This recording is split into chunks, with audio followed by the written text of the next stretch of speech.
And we're back again, and we're going to talk about going to school and church. Yeah.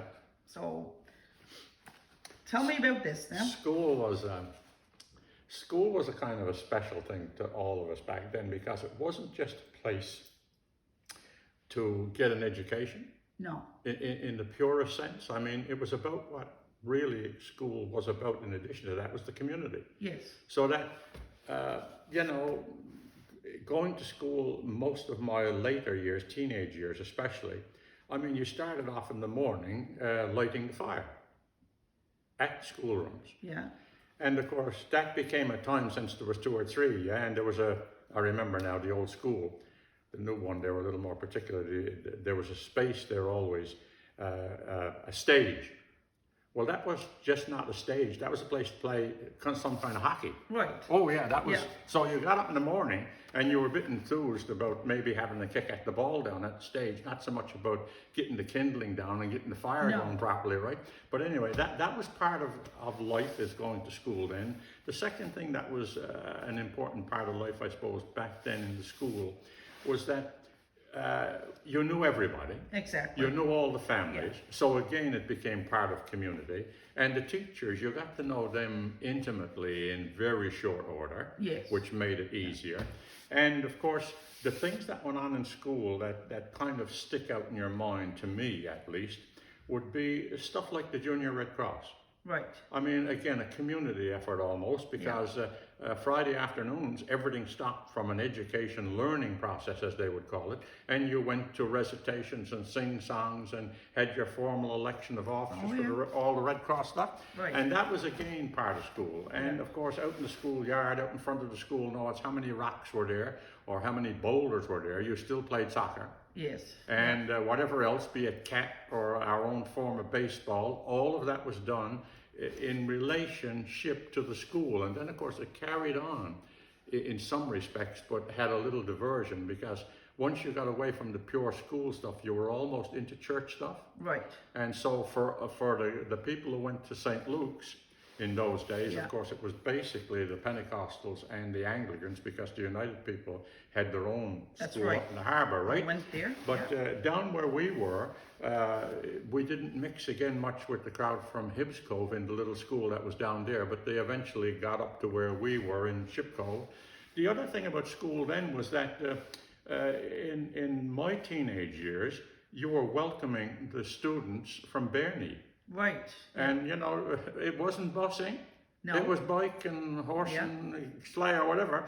But you then mixed every day with people from another community. Exactly. And that in itself, that was all kind of part of the school process. Yes. The part that I liked about school the most was that I wasn't a fan of math, and I wasn't a fan of science, but I was a fan of what we call civics. Civics, yes. Political science in today's world. Yes. Now, that was me. I'd get into that and we'd argue, and you could give me a topic anytime to write an essay on some civics issue, and I could score maybe 80. But give me the science and history and I might score 55.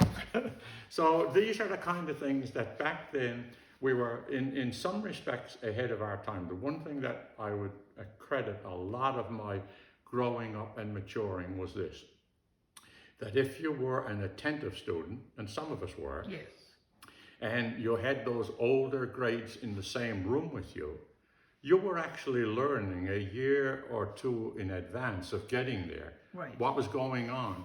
And all around you was people who were expressing views and answering questions, and you were taking it all in because you're getting ready for next year. You already know a lot of stuff they're talking about. That's true. It was a big part of the education system. That's true enough. And we have had very many prominent people come out of the schools, the small schools down here on the peninsula, from politicians to doctors to you name it. Nurses, you teachers. name it. You got it right. Right on. Yeah. So that was the school, and digressing into the church, I kind of relate to that sometimes a little differently, because back then church was a dividing line, but it was bridged at school. Yes. And the dividing line was back then that the denominations were very, I was going to say almost segregated. Right. When it got out of school and out to the other, whatever activities there Yes. were, then there was almost a segregation, which was a bit unfortunate. That's right, yeah. Because some of us, even though I might have been conservative politically, I was certainly liberal socially. Yes. And mother was what I would call a liberal Pentecostal. Right. And so we had a little more flavor and latitude than some of the other folk. If you can picture this now, back in the 50s. That's right, and we got going to a church. It was great, yes. You kind of got to know a lot of different people. The crowd from hip school, you got to know because of church, not because of school. No, that's right, yeah. And so this all brought us together. And the sad part about it is that the line sometimes remained drawn even when you got to school. Yes. Because one of the things I told you I really enjoyed was sports. Yeah. Now that was almost a no-no for a lot of Pentecostals, by the way, in the 50s and the 40s. Yes. And so the line got drawn because the other thing you wanted to be involved in was the concert. Yeah. And of course the concert was a bit of a no-no back then for the Pentecostals. Right. Right? Because you know some of that background. But it kind of created a little bridge that you couldn't quite get over a lot of times. Yeah. So a fellow like me, who was in quotes a liberal, in that sense, you took part in the concert. Yes. You took part in the hockey. You took part in what was going on. But if you come back to the churches, as far as going to one another's church, it was something back then that very few Pentecostals went to the Anglican church or vice versa. And that's right.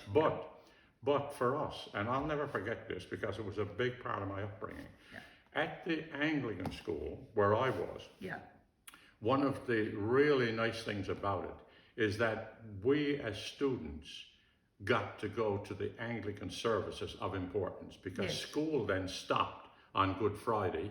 Right. And you got to go to the Anglican school. Yeah. And it stopped around Christmas, and it stopped at a lot of times to provide this avenue for school to be in church. Yes. And how can I forget Father Maidman? Yes.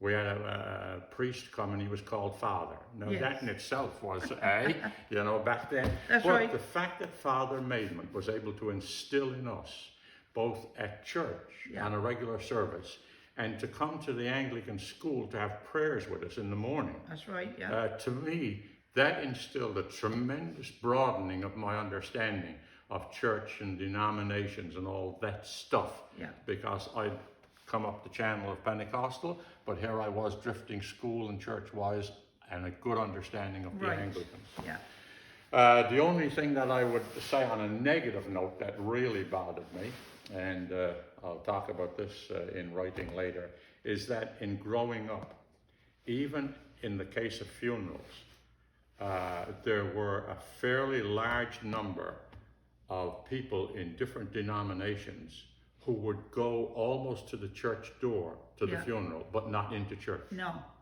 And that to me was, I didn't understand that for a long number of years after. Yeah. But it was part of growing up. It was part of growing up. It was part of the culture. Yes. It was part of what we had to do or should do. That's right. And you did it.